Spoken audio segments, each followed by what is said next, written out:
Bonjour tout le monde, vous écoutez le numéro 44 de la Gazette du Maine, le podcast de Stephen King France qui vous résume l'actualité de Stephen King.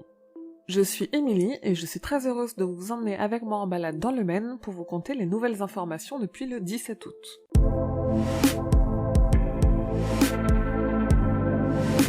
Fin août, Stephen King a répondu à une interview en direct sur YouTube avec un autre auteur, James Lee Burke. Il y aborde ses peurs et notamment sa grande inquiétude sur le fait de vieillir et de se dégrader, mais aussi ses difficultés à écrire des nouvelles, la fierté qu'il a pour ses enfants et sa femme, les changements dans sa routine d'écriture. Rendez-vous sur le site pour une traduction complète.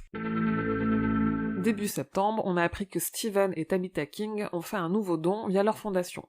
Cette fois, ils ont donné 50 000 $ pour un nouveau fonds qui vient de se créer et qui lutte contre le racisme systémique dans le Maine et œuvre pour offrir une égalité des chances à toutes et tous. Une information qui ne concerne pas directement Stephen King, mais pas loin. Avez-vous déjà lu des romans de Joel, un de ses fils ? Au détour des pages, vous avez peut-être déjà eu l'impression de repérer des connexions avec les histoires de son père, et à raison, puisque ces connexions existent. Dans une interview pour l'Ilja, il en dévoile un peu plus sur la proximité de son monde avec ceux de son père, allant jusqu'à dire qu'ils se trouvent eux aussi dans la tour sombre. Arte Nougat pour Halloween, puisque dans une soirée spéciale, ils vont diffuser Dead Zone de Cronenberg, mais aussi et surtout un nouveau documentaire inédit et français sur King. Appelé Le Mal Nécessaire, ce docu de 52 minutes est coproduit par Rokirama et se concentre sur des images d'archives de l'auteur et sur son écriture, plutôt que sur ses adaptations.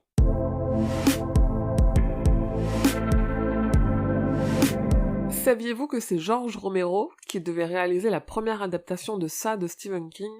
Il avait commencé le scénario et les storyboards quand il a été contraint d'abandonner son projet face au réseau ABC, qui s'est montré de plus en plus frileux vis-à-vis de la longueur puisque l'adaptation devait faire 10 heures, mais aussi vis-à-vis de la quantité d'horreur que Romero y mettrait.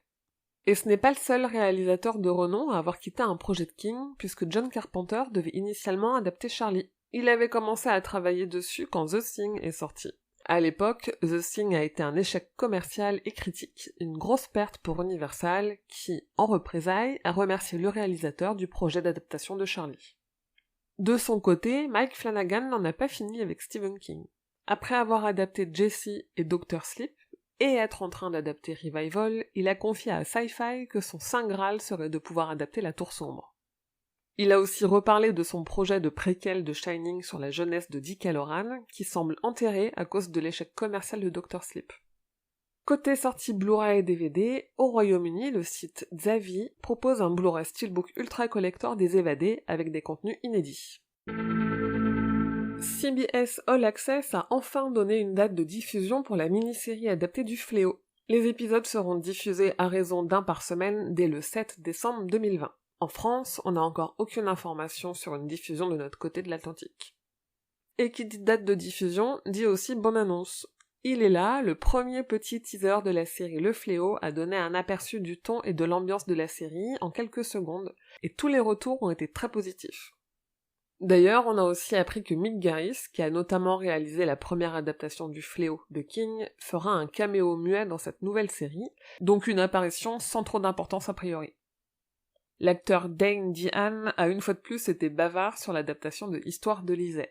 Il ne peut pas s'empêcher de répondre aux questions des journalistes, et dans une nouvelle interview, l'interprète de Jim Dooley a confié que dans la série, son personnage allait différer de la version du roman.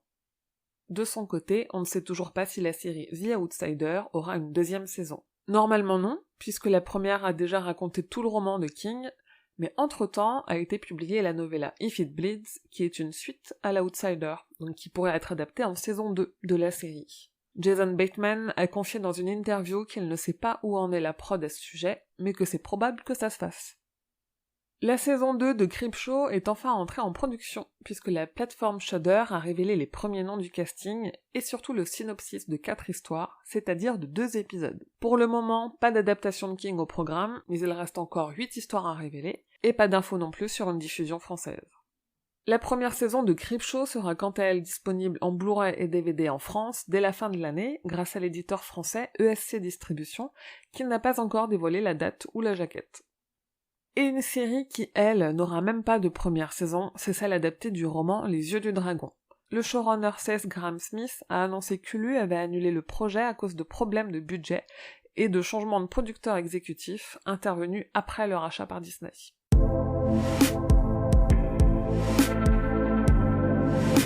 Côté podcast, avec le roi Steven, on a continué notre quête de la Tour Sombre et on s'est égaré dans les terres perdues. On décortique donc la première partie du 3e tome dans l'épisode d'août. 2 études universitaires américaines sur King ont fait leur apparition.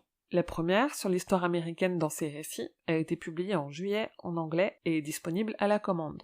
La deuxième sera publiée en janvier prochain, en anglais toujours, et s'intéresse à la politique dans les écrits de King, elle est aussi disponible en précommande.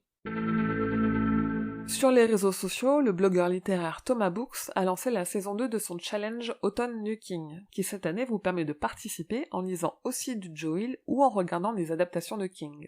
Nouveau type de produit dérivé, le livre de fiction. C'est la série Creepshow qui va un peu plus loin dans la promo et qui a publié le 1er septembre chez Scholastic une anthologie de 2 novellas d'horreur directement inspirées de la série. Et du côté des produits dérivés plus traditionnels, je vous ai fait un dossier dans lequel j'ai regroupé une ligne de vêtements inspirée des films Cimetière, des pins de bureau par Funko d'après Gripsou 90 et 2017, un animatronique de Georgie avec son bras arraché, et un ballon rouge en déco d'Halloween qui laisse entendre le rire de Gripsou. Aussi, le jeu de plateau Shining dont je parlais en début d'année a été traduit et sera disponible en français dès le 30 octobre. Je vous ai mis sur le site des liens de précommande, à la Fnac notamment. On a appris le décès à 83 ans de l'actrice Charlotte Knight, qui avait notamment joué le rôle de la grand-mère dans Mercy, l'adaptation de la nouvelle Mémé, qui est publiée dans le recueil Brume.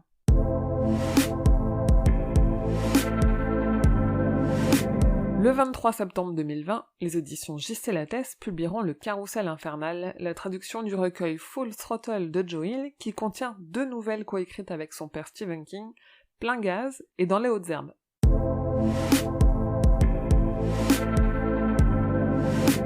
Et voilà, c'est tout pour la Gazette numéro 44. J'espère que vous avez passé un bel été. Merci à toutes et tous pour votre patience. Je suis rentrée de vacances et la Gazette reprend son rythme normal, donc rendez-vous dans 2 semaines pour le prochain numéro. Si vous souhaitez soutenir l'association Stephen King France, vous pouvez donner au Tipeee et recevoir en contrepartie des goodies, des badges, des stickers, des sacs et même des marque-pages.